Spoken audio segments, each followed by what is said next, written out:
या महाराष्ट्रातल्या राज्याने लाडक्या बहिणीचं गाजर दाखवलं. दिवसागणिक महागाई वाढवत चाललेलं हे सरकार आहे. या सरकारने या 2-3 महिन्यामध्ये दुसऱ्या देशांनी सगळं इंधनाचं नियोजन केलेलं असताना या सरकारने कुठलीही उपाययोजना न करता या 2-3 महिन्यामध्ये पुन्हा एकदा गॅसच्या किमती गगनाला भिडवल्या.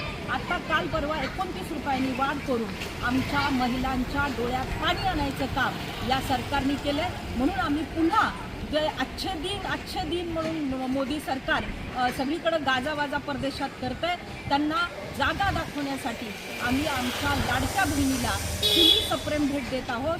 कारण आम्ही गॅस एजन्सीच्या समोर उभा आहे. गॅस सिलेंडर मिळत नाही असं सर्वसामान्य गृहिणी आमची म्हणते आहे.